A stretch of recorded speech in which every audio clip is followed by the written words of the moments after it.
Welcome to the Worst of the Riot podcast. Coming up, all of the best and the worst moments from the Super Bowl. Also, is it ever okay to respond back to your ex? And more on the Worst of the Riot podcast. Do yourself a favor and follow The Riot on Instagram at RadioU Riot. Hello, Isaiah. Hi there. You know, a lot of people think that we should have Super Bowl Monday off. Have you ran into anybody that feels that way, particularly today? I'm sure everybody this morning probably wants to have this Monday off. Yeah. But I'm sure if you asked anyone on any given Monday, they would probably want that day off. That's a good point. That's a good point. And yeah, not realistic. But yesterday, I think I discovered a solution, and I'm sure I'm the first person who thought of this. Look, it's the day after the Super Bowl. Everybody probably a little groggy, had a lot of stuff going on. But the corporations, after they spent all those millions of dollars on ads, they need you to come to work. So here's my proposition. What if 2-hour delay? A 2-hour late start. 2-hour delay. Everybody's happy. We still work. We still get to sleep in a little bit, recover a little bit. I think best of both worlds. You can do it for school. Why can't you do it for everybody? And I think your boss would probably say to that, well, why don't they just start the Super Bowl earlier? What were you doing yesterday at 4:30 p.m.? Yeah. Versus 6:30 p.m.? Probably nothing. Yeah. Getting ready for what's to come. They could start it earlier. And last night, obviously with the overtime and everything, but even before overtime, I was looking at the clock. It's like, oh, this is getting late. This is running long. Felt like the commercial breaks were longer at some points last night, but that's besides the point. Either way, the Super Bowl, we can't change the Super Bowl. We change 2-hour delay. We cannot change that game on a day where there's nothing going on. In the afternoon, I was locked into women's college basketball. I mean, there's no way I could have missed any of that. Yeah. That would have conflicted. So you can't move the game. Even though the 49ers are used to watching games at 1 o'clock every single Sunday, we cannot move it any earlier. One of the most powerful organizations in the entire globe can't move their game. And so I'm just saying every other company, 2-hour delay. Or I thought of one other idea. What if, and this is kind of wild, what if we do daylight savings time and set the clocks back an hour Super Bowl Sunday evening? That would be a good idea. I think this is our last time doing it, though. Well, we're not doing that anymore? I don't think so, right? I think this is our last time. Oh, I feel like they say that every year. Yeah, so, I think this is the last time around for that. That'd be really short daylight. We'd really have to rearrange some things. I don't think it would probably really lose the point of what it was for in the first place. That way you can feel better today. Yeah, yeah.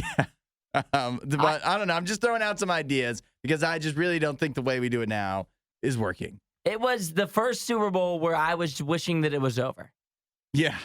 Like when the overtime started, I was like, I just want this to be over now. Like, I don't want to go to overtime. I wanted it to end in regulation, no matter what the outcome was. Because I was like, I don't care enough about this game to make me stay up later for it in overtime, but I'm going to have to do it. Yeah. But couldn't we just end this in regulation? I'm not going to go to bed with Super Bowl overtime coming.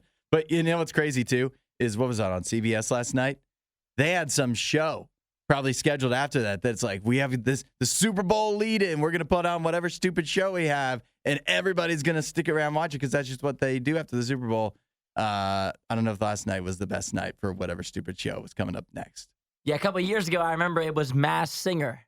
So I'm sure everybody was really upset that they missed out on that. Yeah. Whatever was following it. That was worth staying up for. Got a big announcement coming up next.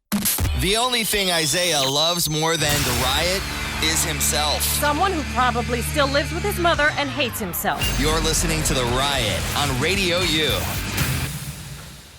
We're in the midst of useless knowledge. Today's useless knowledge all about Abe Lincoln. Isaiah has your question. It wasn't released until 1976, But the contents of Lincoln's pockets on the night of his assassination were very full. He had a lot of things in his pockets. Can you name anything that was in his pockets? Well, I think going back in time, it makes me think of just that. Since even to this day, us people, we can't go anywhere without being able to have something to tell time in our pockets, which is why I think he had a pocket watch. A fantastic guess. Many people texted that in as well. Uh-huh. Unfortunately, incorrect. It's in the name. Pocket watch. You were very close. He had a watch fob, but no watch. A watch fob. But no watch. He must have lost a good watch. It said that he had 2 pairs of spectacles, a chamois lens cleaner, an ivory and silver pocket knife, a handkerchief, slightly used, embroidered with his name on it. He had a gold quartz watch fob without a watch. He also had a wallet. He had a $5 bill and some news clippings. $5 bill. That Just must have in been case. worth like That was a lot. $500 in those days. That was like, carrying a hundo in the pocket at that point. All right, let's do some Abe Lincoln rapid fire. Lincoln had the largest feet of any president. How big were them feet? size 15. No! No! Size 14. Just a few months before Lincoln was assassinated, his oldest son nearly died, but was saved by whom? His wife, Mary Todd Lincoln. Wait for it. Here it comes. Very close. So if you remember correctly, it was John Wilkes Booth who assassinated Lincoln. I remember that.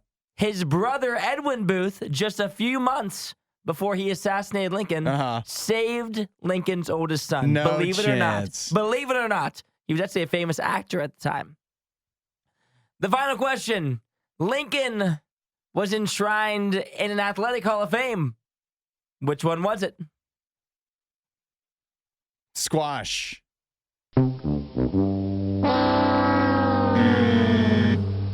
Wrestling. He was a great wrestler, huh? Well, he was defeated only once in approximately 300 matches. He was also 6'4" at the time, so now that's about 7'6". Did he continue? Was he wrestling in office? Was he wrestling? I'm sure he was wrestling nonstop. Did he continue on his wrestling into his presidential days? He was like our 16th president, so there was nothing he couldn't do at the time. He was 6'4" and wore a size 14 in those days, so he was a monster. Imagine him at MMA. He was like the WWE superstar. Yeah. Imagine being that one guy that beat him. I beat the president. The only guy that beat the president. Probably the following president. Yeah. Because back then the president was just whoever was the manliest man. Yeah, that's right. I didn't know you were such a historian. I like some Abe Lincoln stuff. Yeah. Some good history knowledge there. An interesting cat. That's useless knowledge. We're not sure who behaves worse, the Riot or their dogs. I don't even know how to behave like a real human being. The Riot, Radio U. Westwood won on the call last night in the Super Bowl.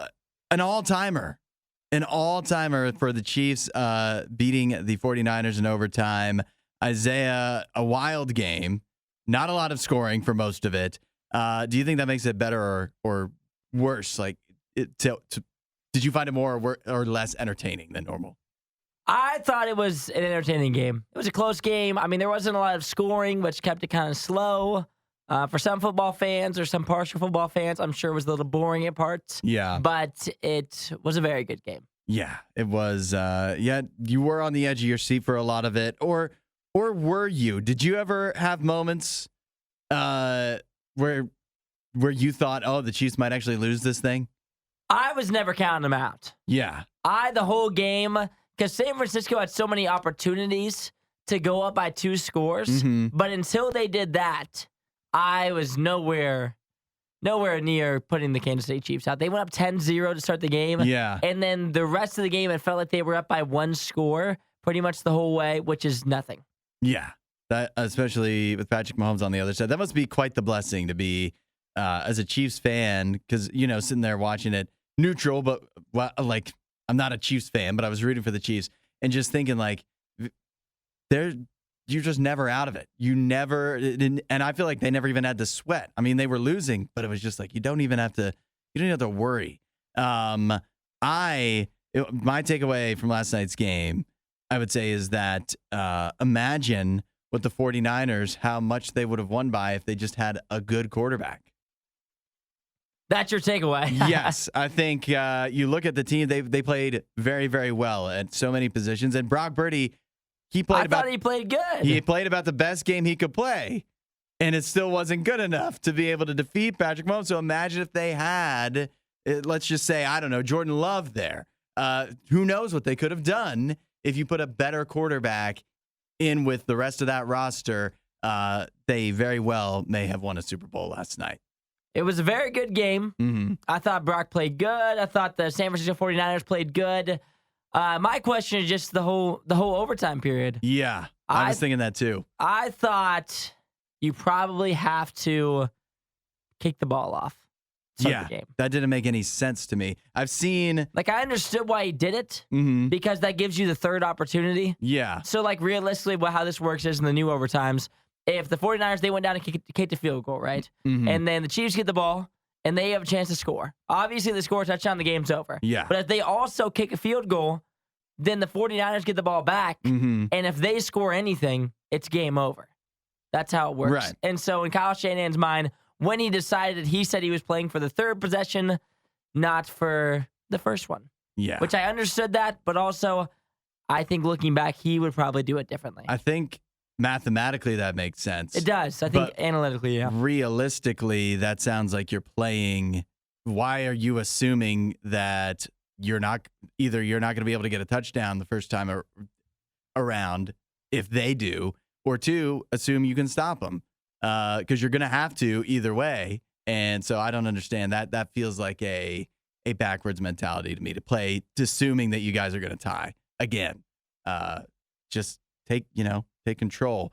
But I don't know. Everybody probably would say the opposite. So I don't know. Is there anything else you think they could have done differently that could have changed things? They had two opportunities to ice the game away. One time was with about 2.5 minutes left in the fourth quarter. If they get a first down on 3rd and 5, then they ice the game. I mean, they're going to kick a field goal to win the game. Same thing happened in overtime, where it was 3rd and 5 at the goal line. Mm-hmm. They were trying to score a touchdown instead of a field goal, and that would have extended the game.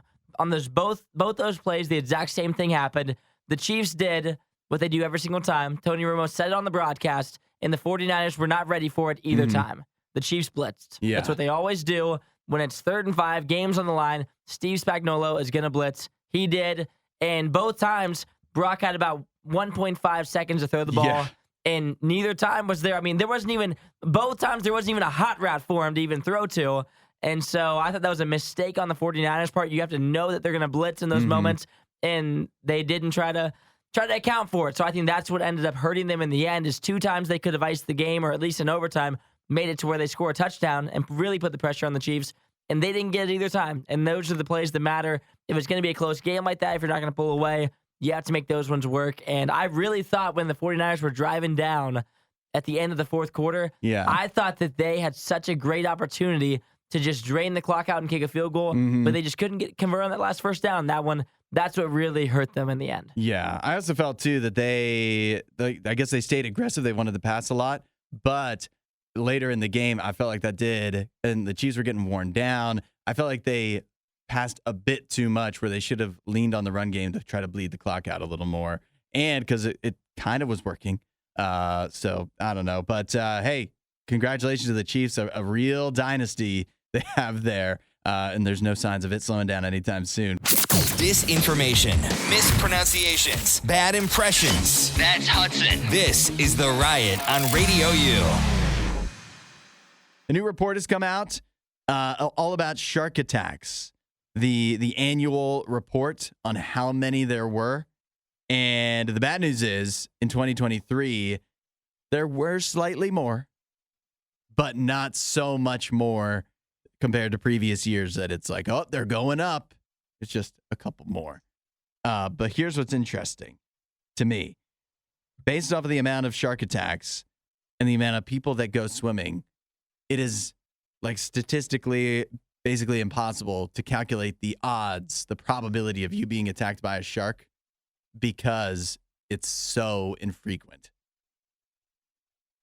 It's very rare.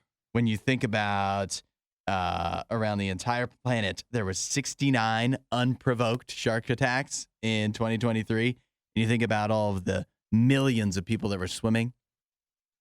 It's so incredibly improbable that you would get attacked by a shark, at least unprovoked. I like how they point that out. I'm saying if you're in the US of A, the state you're most likely to be bitten in is Florida. Mm-hmm. They had 16 last year, followed by Hawaii at 8 people. Makes sense. New York at 4, North Carolina at 3, South Carolina at 2, California at 2, and New Jersey at 1. So if you go swimming in any other ocean bordering state, impossible, it sounds like. It seems if it's at 0. Yeah, you've got, the odds are very low. Now, again, they do point out, and by the way, Australia has the most shark attacks. If you have any fear of sharks in all these data points, don't convince you. I would stay away from Australia, first and foremost. But they do point out that these are unprovoked attacks, which begs the question, are there also different statistics for provoked shark attacks? And are there people out there like taunting the sharks? Well, you got to think people are doing like that, the diving stuff where you're supposed to dive around sharks and things like that. I assume those have to be provoked. That counts as provoking them? If you're in like a cage or something and you're going into shark-infested waters. Yeah. Or any kind of thing where you're going into shark-infested waters.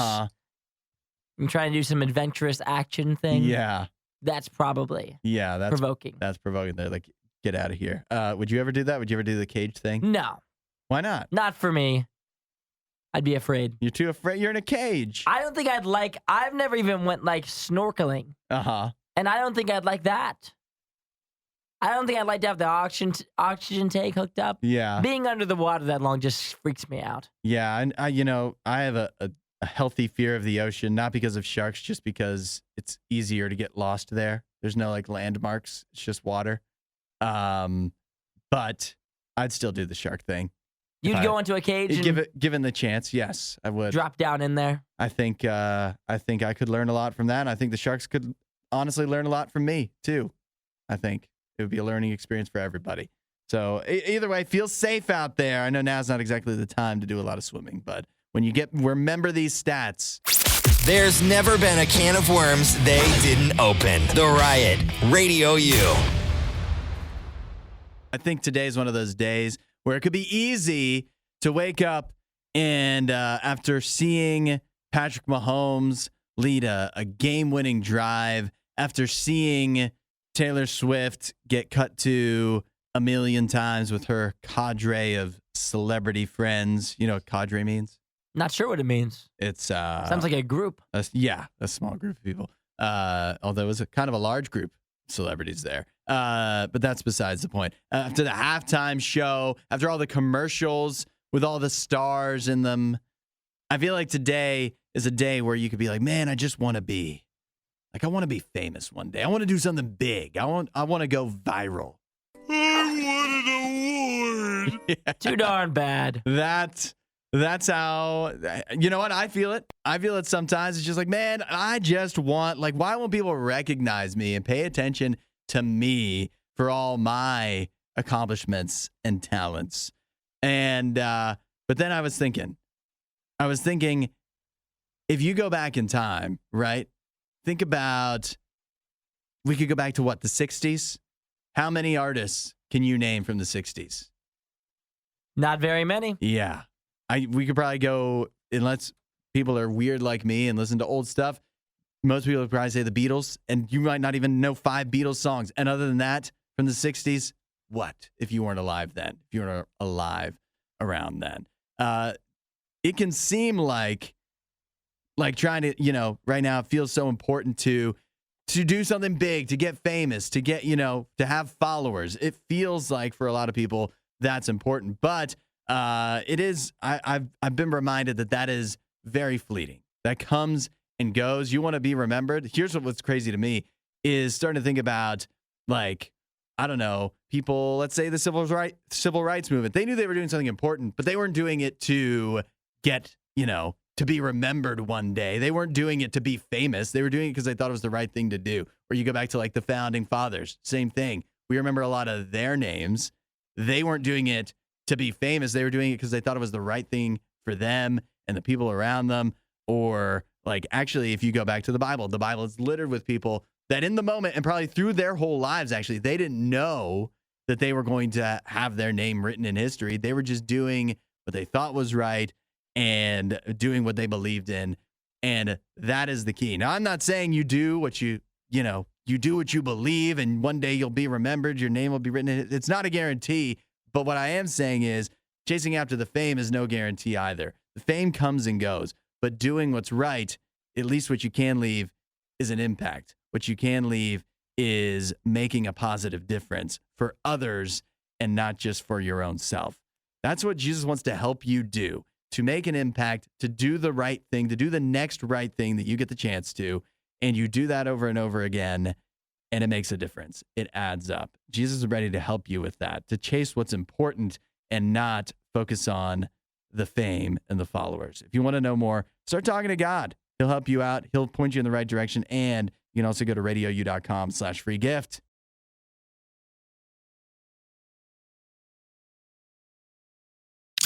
Add a little Riot to your Instagram feed. Follow @RadioU Official. The Riot. Radio U.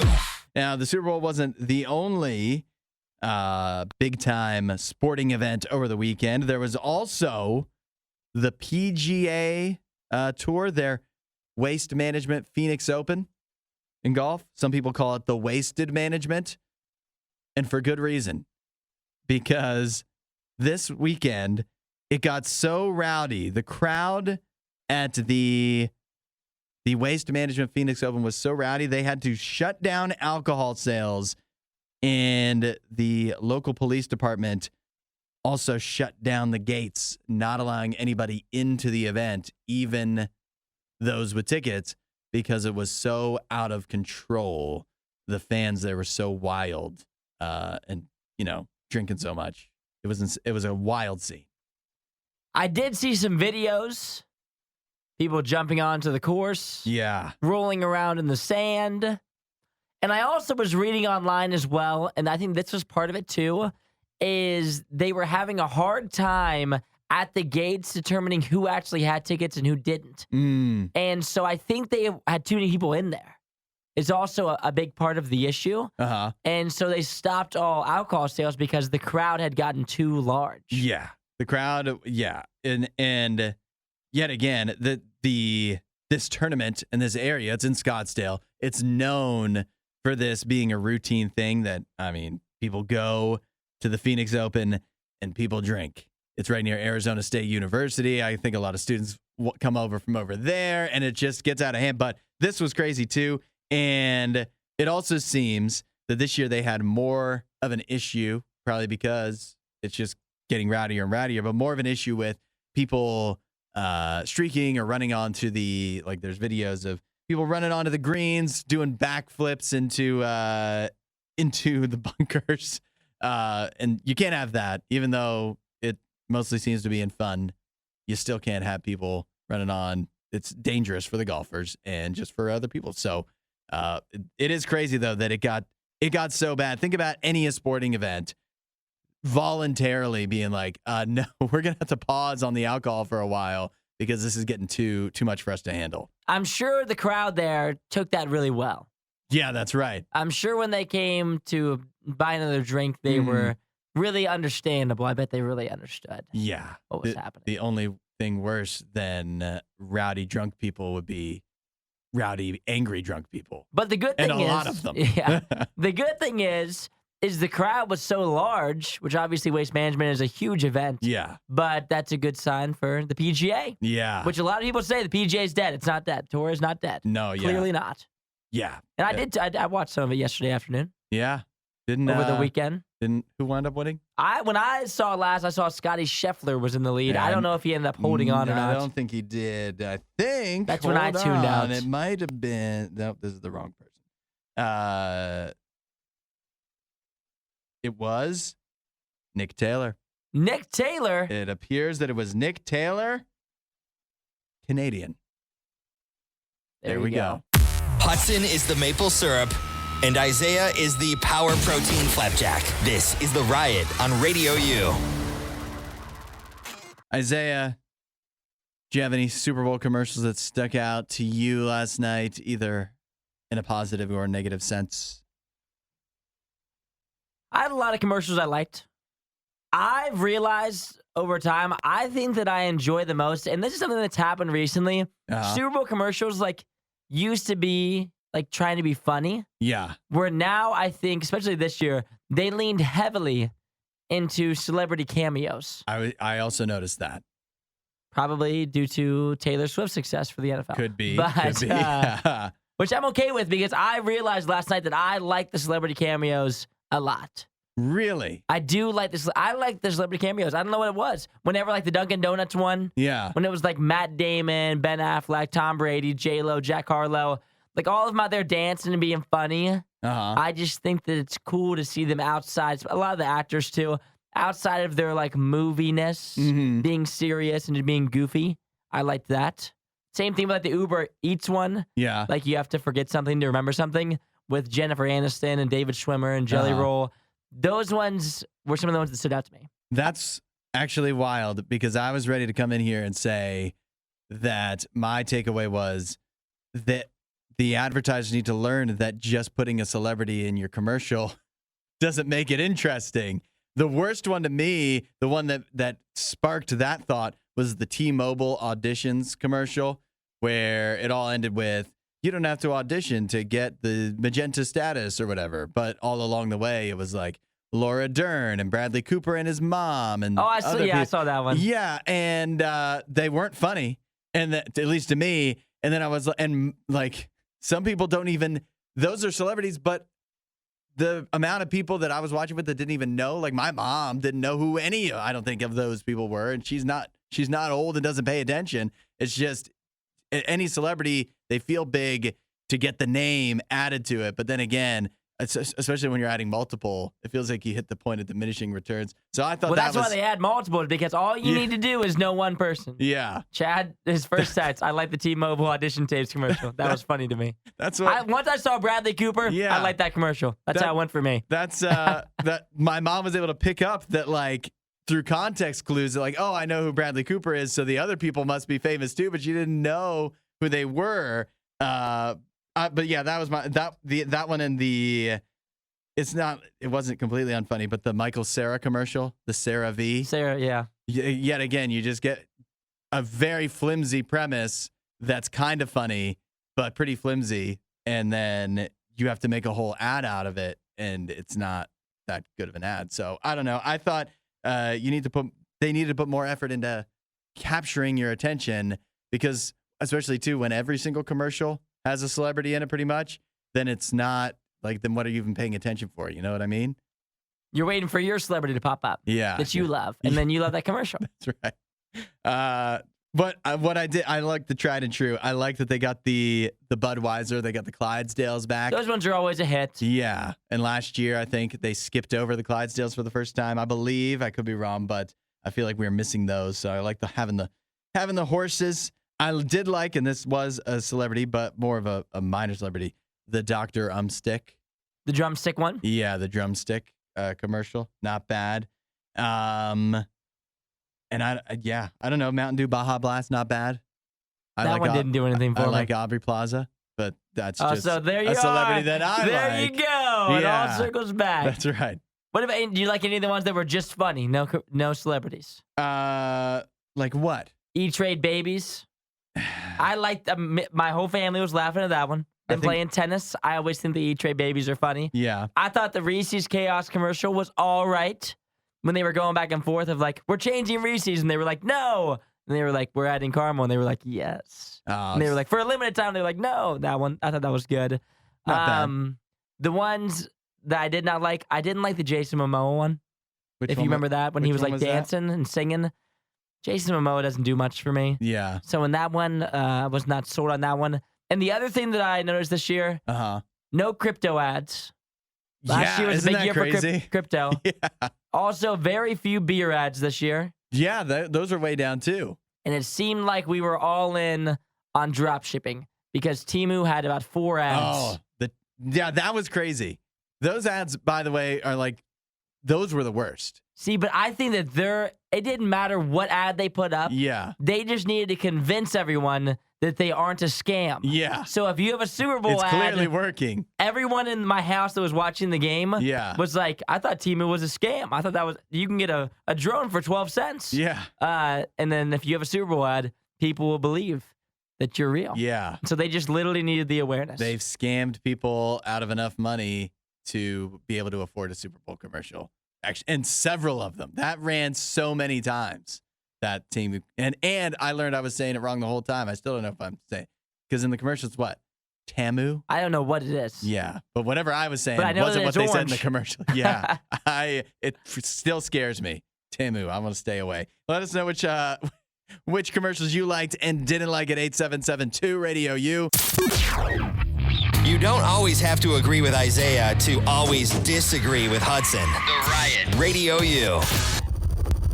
People, I'll just say Jeff chiming in on the commercials from last night's Super Bowl. Jeff said, bad, icky. Every commercial is requiring YouTube. Most require a prequel to understand what was shown or send you away from the game to finish it. Jeff, not a fan. Was not feeling the commercials last night. I get it a little bit. A lot of them did, and I just know because many of them had like prequel commercials that ran during the previous football games. But some of them, probably didn't make a lot of sense if you didn't have prior awareness. We talked all those Super Bowl commercials. We didn't talk about any of the movie trailers that dropped during the Super Bowl, which is probably more fulfilling, I would say, to talk about. Which ones really sold you last night? I don't know that any sold me, but some got me excited. Yeah. Some of the ones that I saw that surprised me, Twisters. Yeah, what do you think about that? Me. I don't know how I feel about it. But I was surprised. Yeah. Everyone was like, oh, another Twister movie. I knew that was coming out. I've seen stuff about that, but I kind of thought that would never actually be a thing because it doesn't feel like something that people are going to go see. But I don't know. The trailer didn't look horrible, but it also wasn't like, can't wait to see it. So I don't know. What did you think of the Twister trailer? Let us know at 8772 Radio U or any other movie trailers from last night that you were into. There was also, I'll tell you the one that I was excited about, Kingdom of the Planet of the Apes. I love the Planet of the Apes movies. That trailer looks good. How do they make those apes look so real? Another good Planet of the Apes movie on the way. Unbelievable, yeah. I know people were excited for Wicked. People always get excited for new Wicked movies. I see people texting Regina, texting that in. Wicked. I don't think that's going to be for me. That's not for you? Yeah, too much singing. Also for me, Inside Out 2. I was already excited for that. Yeah. So I didn't even need any more pushing there. Uh-huh. Another one that caught my eye only because it was one of the few scary ones, A Quiet Place. That really changes the mood of the whole Super Bowl when that one came on. Yeah, but that trailer looked good, and it reminded me that I still haven't seen the second Quiet Place, which the first one is so good. I need to go back. I've added the Quiet Place 2 to my watch list. What about, I can't believe we haven't said this yet, what about the Deadpool trailer? Looks very funny.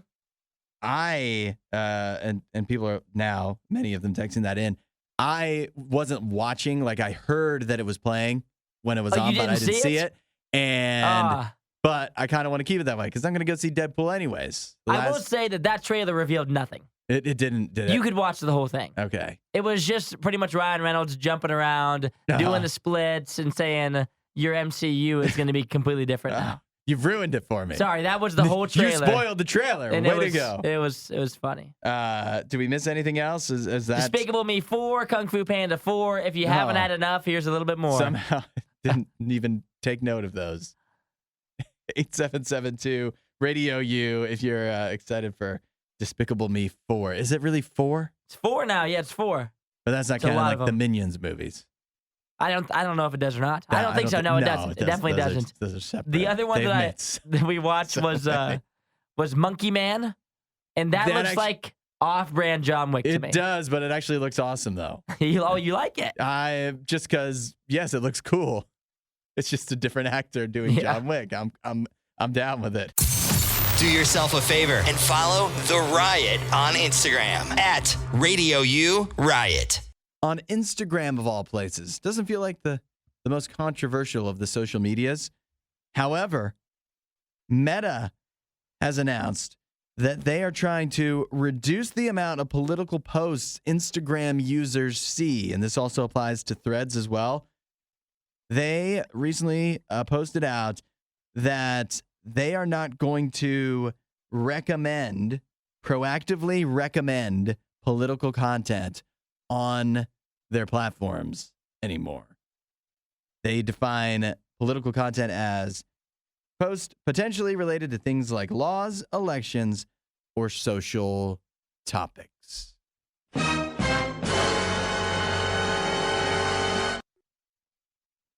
Is this for Facebook as well or just Insta? I know Meta owns both. It seems like Instagram and Threads are the only things being mentioned here. That's what it seems like to me as well, which feels like way like they really cared about it. Why not Facebook too, where it feels like it's the biggest deal? But I think that because Facebook's audience wants it. Yeah. They want it on there. Uh-huh. Where I think Instagram's audience is less likely to want it on there. I think that's why. That could be. Also, though, this is important to note that this is only when you're talking about accounts you don't already follow. So it will still put, like, if you follow a political figure, any talking head or politician or whatever, it will still show you that stuff from them. Yeah. Or just anybody who posts political stuff that you follow, whether they're noteworthy or whether it's their job or whatever. You'll still see that, but you won't see it recommended from accounts that you don't follow. Some people, though, you want to know the controversy, is some people are saying, one, you could already turn this off anyways. It was already a setting. And then two, now by not doing it by default, some people are saying now it's going to be harder to raise awareness for important issues. And it's also odd timing with the election coming up. Like, are they trying to sway things one way or the other? To me, it sounds like they're trying to not do that. It seems as if Instagram's just trying to make their platform different. I mean, if you think about which social media is the most politically driven, you're for sure going to Facebook and you're going to Twitter. Yeah. I mean, if you think about it in general, Donald Trump made Twitter his whole thing. Yeah. I mean, when you think of Donald Trump, you think Twitter. That's just how it goes. Whatever it's called, X. And so when people say they're going to have trouble, if you're going to have trouble raising awareness in 2024, I think you need to look into the internet and how that works, because I don't think you'll have any trouble. Yeah. Go somewhere else. Plenty of spots. Instagram, even though there's a lot of people on Instagram, but they're on there probably thinking, I want to have a good time with my scrolling at least, and not have to think about, whatever it is the cause that you want me to know about. But at the same time, like when I think of my social media usage, if I want news or more politically driven stuff or anything that's news based, I would rather go to Twitter for myself. I don't go to Instagram so much for news. Yeah. It's a lot harder to digest. That's because Twitter is mainly written. Yeah. It's mainly written information, where Instagram obviously more photos, and it's a lot harder to get through the photos. Also, I think the last thing on this, for me anyways, is that for news, like to go places that don't have an algorithm telling me what, like I don't even want that. I want to be able to look at whatever the stories that are important based off of what I want to look into, or whatever sources I want to look into, as opposed to the algorithm on Instagram or TikTok or Twitter or wherever saying, hey, you should read these stories. See, I like the algorithm because then it just keeps on showing me things I agree with. Things I agree with and things I want to see. We're not sure who behaves worse, the Riot or their dogs. I don't even know how to behave like a real human being. The Riot, Radio U. One of my favorite parts about Monday. It's our Monday tradition, the box office breakdown, looking at what made money and what didn't at the box office this weekend. In this case, what didn't. It was the worst weekend at the box office of the year so far. The top movie, the number one film of the week, made $6.5 million. Yeah, that's a tough one. Not a lot. That is not a lot. That was Argyle hanging on to the number one spot. Number two, I feel like this is even worse. Number two was Lisa Frankenstein, which is a new release. That made $3.8 million. Oh, goodness gracious. It's opening weekend. Granted, I'm sure that had a much smaller budget than Argyle did. Argyle was like $200 million. Lisa Frankenstein couldn't have been half that. Number three was The Beekeeper. I've heard a lot of buzz about that one. Number four, The Chosen, season 4. And number 5, somehow, still Wonka. What did you watch over the weekend? Let us know at 8772-RADIO-U. Isaiah, have you watched any movies recently? On Saturday night, I watched Tangled. Nice. So that was a good Saturday night for me. Have you ever seen that before? I've seen it before. I love Tangled. Had to watch it again. Yeah. I know I'm not much of a musical guy, but some good songs in Tangled. And then currently, I'm still in the process with my girlfriend of getting through Game of Thrones. Oh. New thing we recently started, so we're still in the beginning of that. And that's been taking up a lot of our watch time. Dang. So she's rewatching it. No, she's never seen it. Oh, she's never seen it. And I've never seen it. Okay. Neither of us have seen it. What do you First think- time through. What do you think the odds are of you guys finishing it this year? Ooh, that's so tough. That's 72 hours. Is that how long it is? I believe that's 72? how It's long only it is. 3 days straight. We'll finish it. Yeah, What you month think is so? it? February? We can finish it. I don't know. Some people just say I've never watched any of it. Not my thing. Not into dragons and fairies and swords. But I am. I love fairies. I've heard that even if you like it at the beginning, it gets much worse later on. So maybe you'll just hit the point where you're like, I don't care about this anymore. It's also well known as like the greatest show ever. It's very popular, but very love-hate relationship with the later seasons. For me, I watched trying to get through all the Oscar movies. I watched Maestro. That's the Leonard Bernstein movie, the Bradley Cooper one. Not very good. Boring. Unless you are the biggest Bradley Cooper or Leonard Bernstein fan, you don't need to watch it. It's not interesting, it's crazy though, because of watching it, I could appreciate it's very well acted. I love how they talk in that time. I don't know how you go into that whole different, oh, my darling. That sounded way different than he actually sounded. See, I can't do it. It's hard. It's not how we talk. I love how they talk. It was beautifully shot. It's just boring. I also watched Orion in the Dark. That was that new kids movie on Netflix. Because I need a little palate cleanser. Hit or miss. You like it? It's you know what? It's a very unique movie for a kids movie. So I like that it was unique. It was doing something different. Some of it was funny as Charlie Kaufman, very strange, but also kind of I don't know, convoluted for a children's movie as well. So I don't know if I would watch it. It's a much lighter watch, even though it's about the dark. Jonathan said he watched Fellowship of the Ring. I'd love me some Lord of the Rings. Lord of the Rings, yeah. Regina got in Super Mario Bros., the new one, and Good Burger 2. Yes, now we're talking. Didn't I say that was my movie of the year last That is what year? you said. That's exactly what it pretty much discredits everything we say. Disinformation, mispronunciations, bad impressions. That's Hudson. This is The Riot on Radio U. What did you think of the halftime show? Usher and unlike Rihanna last year, bringing out a cavalcade of cameos onto the stage as well. It was quite the show. I mean, it kept my eyes the whole time. I was locked in, watched the whole thing. And there was a lot of shocking parts. Usher was covered in sweat. Yeah. But at 45 years old, that man can still dance. He's got some moves. The footwork, it was fancy. I'll tell you, it started off a little slow for me. I don't know as many Usher songs, at least the ones that he performed. So until and then even when Alicia Keys shows up, it's still kind of a slower, moment at that time. But after Alicia Keys is when it kind of took off. Then he gets to Confessions, and then I'll tell you the best part. I mean, obviously, yeah, with Lil Jon, crazy, ludicrous, but the roller skates. The roller skates were epic. The roller skates were insane. That, obviously, last year, Rihanna, pregnant. She's not going to be on roller skates. But, that's kind of, she had some good dancers and stuff. But the roller skates was, something different, a different visual that actually felt like we were watching a show at the halftime show last night. So I love that. That was amazing. He put on a full-on performance, whether you like his music or not. Yeah. He was out there, and the other thing, too, is everyone out there was singing. Yeah. That was something else that was very noticeable for me, is, Usher not only 45 years old, out there dancing like he was, and not just kind of dancing, he was going all out, profusely sweating, dancing, and singing the entire time. And then when Alicia Keys came out, and I love Alicia Keys. When she came out, the one thing I'll say about Alicia is she came on, and her voice came in the beginning a little rough.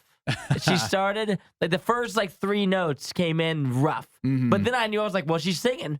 She's out there singing. She's not fake. She's not faking it. Yeah. And then she finished strong. She came in a little rough.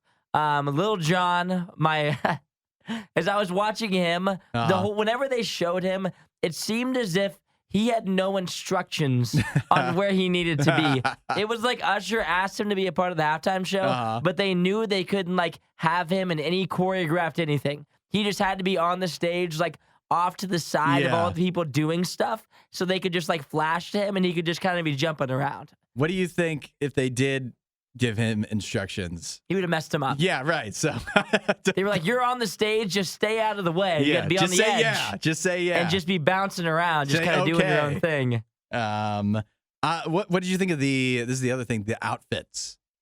So the outfits, I liked his white outfit in the beginning.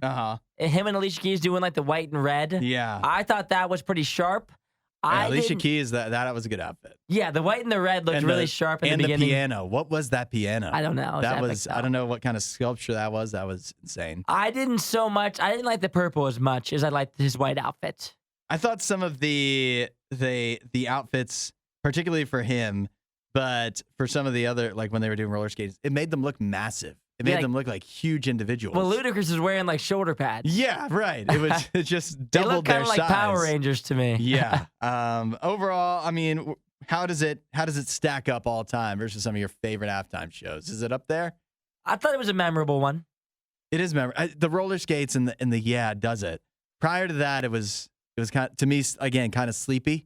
So it's not sleepy. It's not an all timer, but the roller skate moment was epic. Yeah, I'm gonna remember that. Yeah, the roller skating was that's the part of the whole halftime performance that I'm gonna remember. I'm gonna remember him being so sweaty and dancing like crazy, and then him rolling around on roller skates singing. Dee pointed out something good. She said Reba did a good job, Reba McEntire, of the she anthem. Did. But it was even crazier than that. Post Malone, America the Beautiful. Who knew he could actually sing and play the guitar? That was impressive. That was actually really good. Yeah, Post Malone's a good singer. He's a good singer. I didn't know that. You didn't know that's his whole thing. He's a good singer. No, I didn't think he was a good singer. Obviously you were wrong. He's incredible. Clearly. Did you hear him yesterday? I never thought of him as a singer. Yeah, I've always thought he was he's like a pop singer. Yeah, he did. He's good. There's never been a can of worms they didn't open. The Riot, Radio U. Now look, getting in touch with your ex. That's reason enough for the person that you're currently in a relationship to be upset about sometimes. But we gotta figure out where the limit is here, because I have a woman in Florida, 71 years old. She is accused of assaulting and trying to kill her husband. They've been married for 52 years. She was trying to kill him because he received a postcard from his ex who lives in Turkey and responded to it. This is a woman he dated 60 years ago.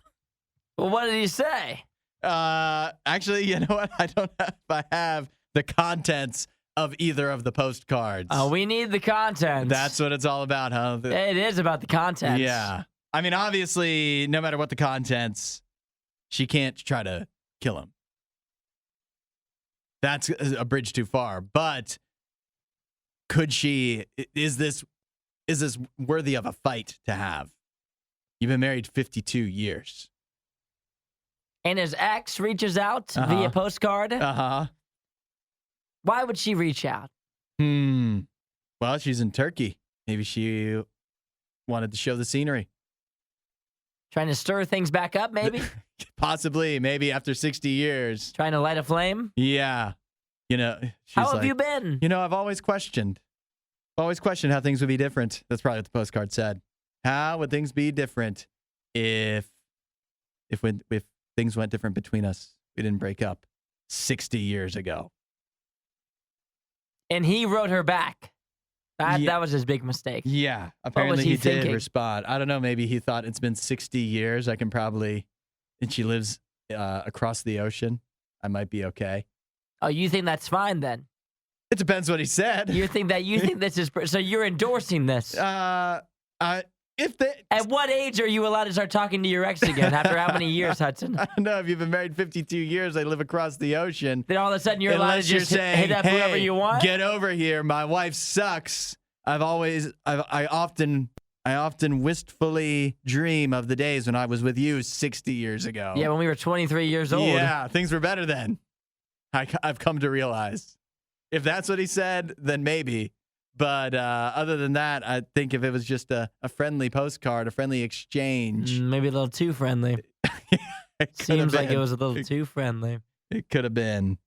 At least his wife thought so. Yeah, clearly. She now allegedly facing accusations of assaulting and trying to kill him. She tried to put a pillow over his face. Suffocate him to death. Well, it sounds like it wasn't just simple how do you do's then in that letter. It couldn't have been. It could not have been. It had. You're trying to smother him with a justification, pillow. Yeah. No. It seemed as if things were getting a little bit more spicy in their letters that they were writing across the world. Imagine reading one of those postcards. She doesn't have his phone. What could it have possibly said? She doesn't have his phone number. She couldn't have just texted him. Yeah.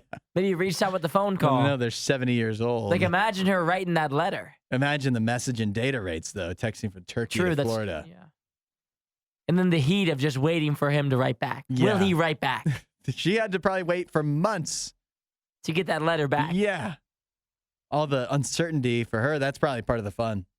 It's just like, will he, the won't build he? up. Yeah. The build up of it all. Going to the mailbox every day and thinking Did Richard write? This could be the day.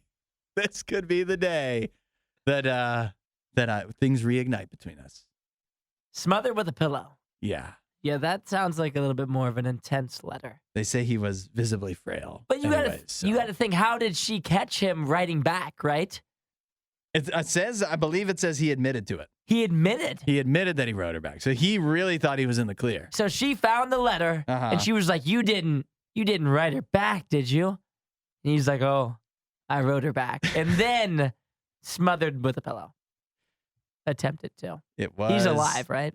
He's survived, yes. Thank goodness. He did experience bruises and open lacerations on his arms and the stomach area, as well as bleeding bite marks. Well, now you know you can't write back. I'm telling you right now, you can't. No matter how long it's been. Nope, it doesn't matter. Add a little riot to your Instagram feed. Follow at RadioU Official. The Riot. Radio U. Yesterday, the Super Bowl, but it was also the Puppy Bowl. Did you actually get a chance to watch any of the Puppy Bowl? I did not flip over. Oh, I was on charge of the clicker, so. And nobody else at the party. What do they hate dogs? I don't think it came across anyone's mind. Yeah. Actually, I'll admit I forgot it was going on too, but that's okay because I have a recap here for you. Team Rough eked out a victory over Team